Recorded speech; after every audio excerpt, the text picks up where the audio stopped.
नमस्कार. तर आजच्या व्लॉगची सुरुवात झालेली आहे ते म्हणजे गाडीतून प्रवास करताना.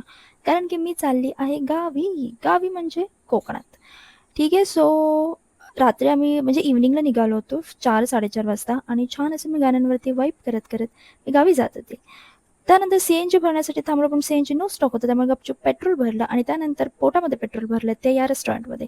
सो इथे खाल्लं आम्ही पनीरचे ग्रेव्ही सब्जी होती आणि त्यासोबत रोटी. आणि तुम्हाला माहिती आहे का, तिथे जे रेस्टरूम होते, त्या रेस्टरूममध्ये हे लिहिलं होतं. तुम्ही वाचू शकताय. ठीक आहे. सो आवरा लवकर असं होतं ते. त्यानंतर आम्ही रात्री 1:30 वाजता घरी पोहोचलो. त्यामुळे घरी आल्यानंतर गपचूप सगळेजण झोपून गेलो आणि हे मी सकाळी उठली आहे. सकाळी आय गेस 10 का 11 वाजले होते तेव्हा मी उठलो आणि इतकं सगळं सामान आम्ही आमच्या गाडीतून घेऊन आलेलो आहोत. आणि त्यानंतर दुपारी डिरेक्टली जेवणासाठी नॉर्मल फक्त आम्ही दाल खिचडी बनवत होतो. सो इथे सगळं क्लीनिंग, साफसफाई करून झाल्यानंतर ही दाल खिचडी बनवायला घेतली आणि इथे ना सामान काहीही मिळत नव्हतं. म्हणजे मसाले म्हणू नका किंवा मीठ म्हणू नका, हे सगळे डब्बे ना मी शोधत माझं आरामात इथे फोडणी घालायचं काम चालू होतं आणि फायनली मला मसाल्याचा डब्बा मिळाला.